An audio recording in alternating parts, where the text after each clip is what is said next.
Septimia Zenobia fue la segunda esposa del exarca de la ciudad de Palmira, Septimio Odenato. Se sabe que su nombre arameo era Batsabai. Después del asesinato de Odenato, en el año 267, Zenobia expandió aún más el imperio de Palmira mediante la conquista de tierras bajo dominio romano, regiones como Arabia y Egipto. Esto provocó un conflicto con el emperador romano Aureliano, quien los derrotó en campaña en el año 272. Debido a fuentes contradictorias, no está claro si murió en el transporte hacia Roma o si sobrevivió al viaje hasta allí y continuó viviendo en Italia. El hecho de que Zenobia fuera capaz de desarrollar Palmira hasta un tamaño y una prosperidad económica que amenazaban a Roma la convierte en una de las figuras femeninas antiguas más famosas de la historia. Zenobia era hija de Antíoco. Su matrimonio con Odenato tuvo lugar alrededor del año 255.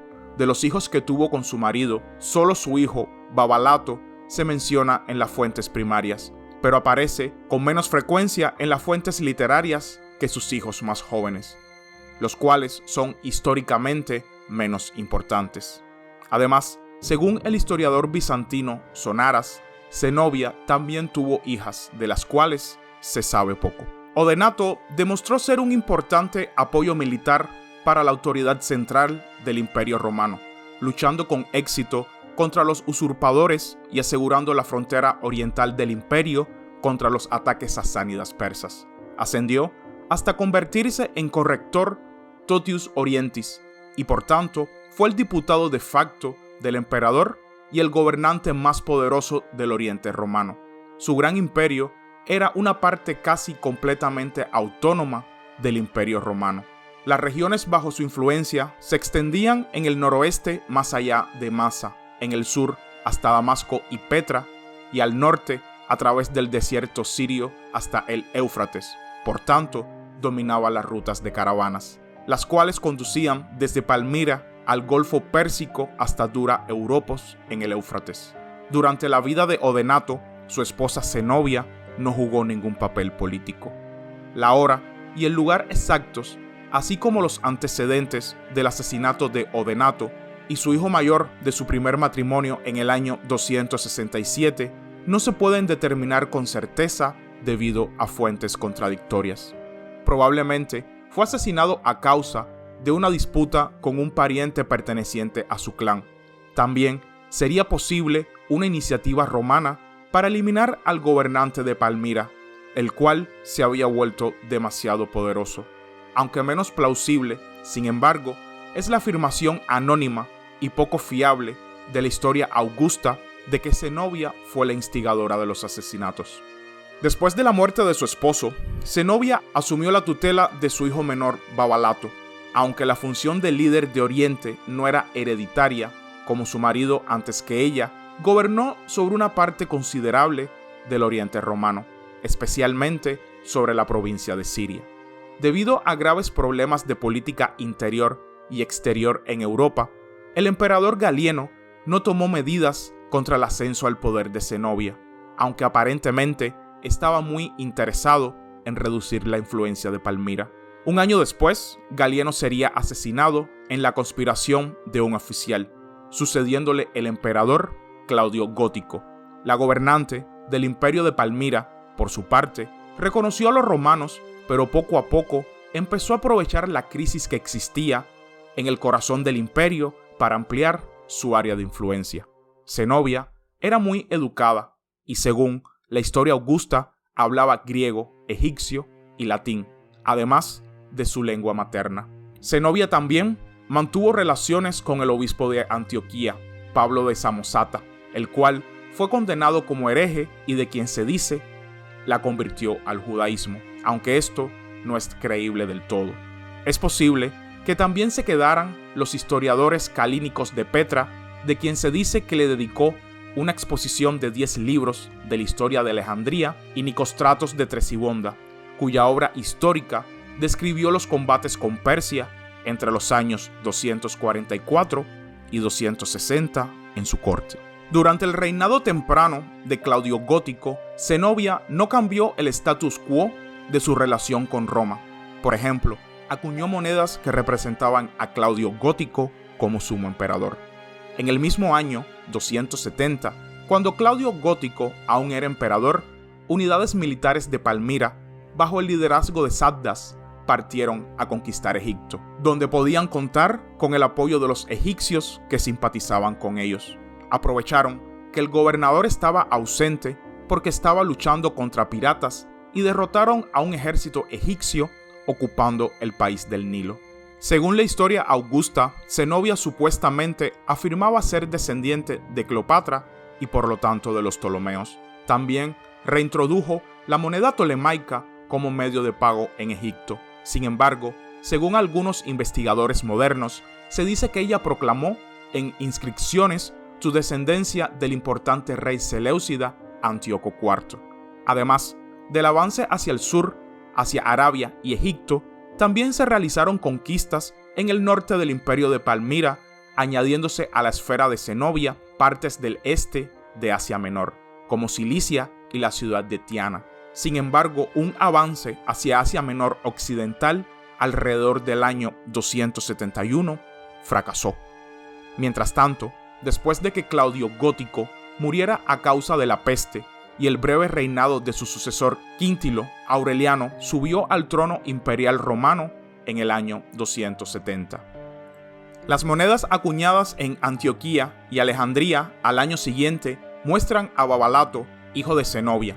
En estas monedas, como en los documentos de la época, aparece, entre otros, los sonoros títulos de rey, emperador y general de los romanos, pero aún no el título de Augusto, lo que demuestra que la soberanía de Aureliano todavía era reconocida. De esta situación existe la conclusión que Zenobia no se rebeló contra Roma y que sus acciones militares pueden haber sido provocadas originalmente por conflictos con tribus árabes. Quizás esperaba que el gobierno central romano aceptara sus acciones. Por otro lado, se supone que Zenobia inicialmente evitó una ruptura total con Aureliano, pero finalmente buscó usurpar el control de todo el imperio romano para su hijo Babalato. Por lo tanto, se rechazan las opiniones de los investigadores de que el objetivo de Zenobia para su hijo era solo gobernar un imperio intermedio que mediara entre Roma y Persia. Entonces, como se postula a menudo, no quería continuar las tradiciones helenísticas de gobierno al prever la creación de un imperio intermedio romano-helénico basado en el modelo de Cleopatra y su amante, el triunviro Marco Antonio. Tan pronto como el emperador Aureliano aseguró a largo plazo la frontera del Danubio, puso sus ojos en Palmira. Más o menos en esa fecha, Babalato se hizo proclamar Augusto y Zenobia Augusta.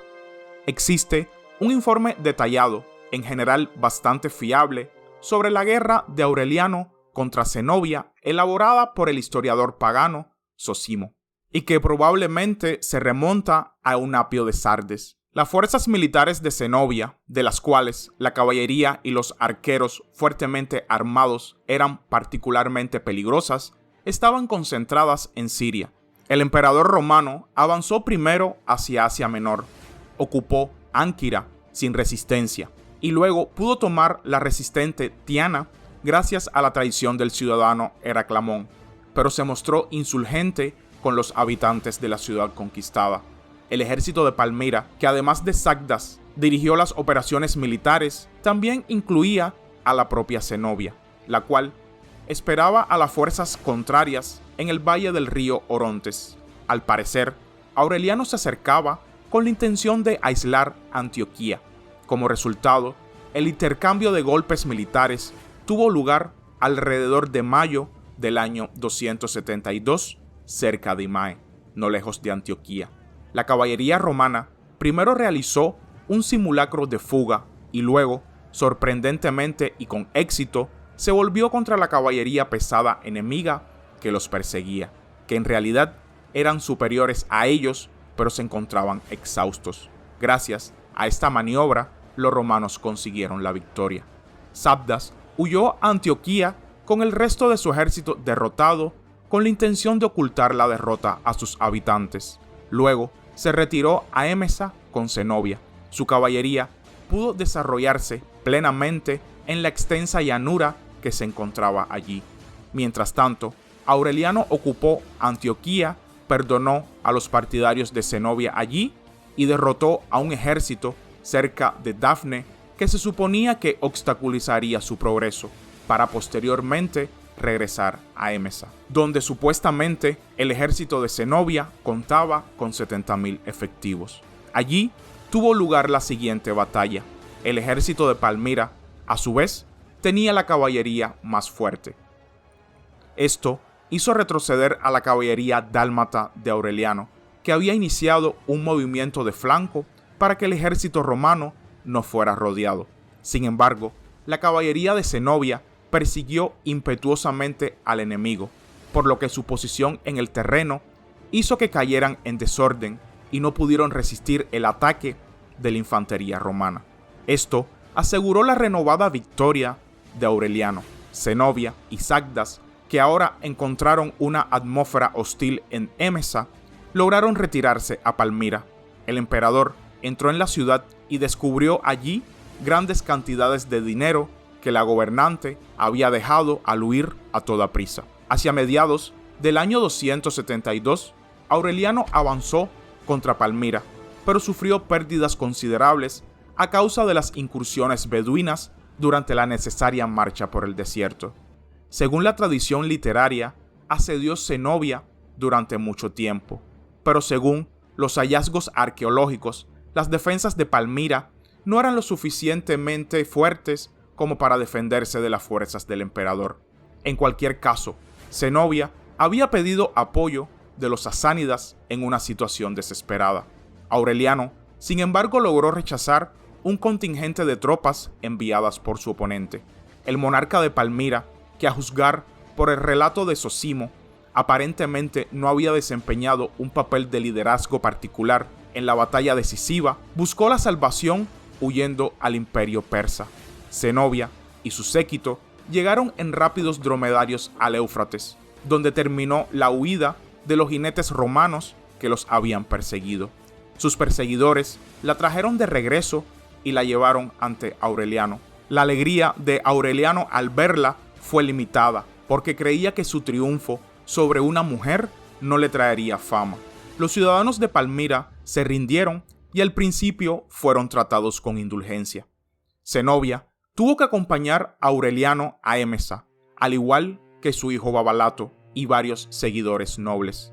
Al ser juzgada en Emesa, la gobernante depuesta transfirió responsabilidad de sus ambiciosos planes para expandir el imperio de Palmira a sus asesores. Luego, varios de ellos fueron ejecutados. El emperador perdonó la vida a Zenobia porque consideraba indigna la ejecución de una mujer. En cambio, debería presentarse a los espectadores en su procesión triunfal en Roma. Un nuevo acto de rebelión por parte de Palmira fue instigado por Septimio Apeuso, poco después de la salida de Aureliano de Palmira, en el que un miembro de la casa gobernante, Septimio Antíoco, se hizo proclamar emperador, pero esta rebelión fue rápidamente reprimida. Las fuentes difieren sobre el futuro de Zenobia. Zósimo afirma que la reina murió en el viaje a Roma a consecuencia de una enfermedad o su negativa de comer. Los nobles de Palmira que se rebelaron con ella en aquel momento murieron ahogados en un naufragio en el viaje a Bizancio. Según las otras fuentes supervivientes, se dice que Zenobia sobrevivió sana y salva al viaje y fue presentada por Aureliano en la procesión triunfal en Roma después de la eliminación del Imperio Galo en el año 274 junto con el usurpador Tétrico I. En esta ocasión fue mostrada al pueblo romano fuertemente adornada con joyas y con cadenas de oro. Sonaras enseña sobre ambas versiones. El historiador romano oriental Malalas afirma en una nota históricamente inútil en su crónica mundial que Zenobia fue decapitada triunfalmente después de su presentación. Según la historia Augusta y otras pruebas, pasó el resto de su vida apropiadamente en un lugar no lejos de la villa de Adriano, cerca de Tívoli, y murió supuestamente a una edad avanzada en Italia. Y hasta aquí el video de hoy, espero que les haya gustado y suscríbanse para más contenido. Hasta la próxima.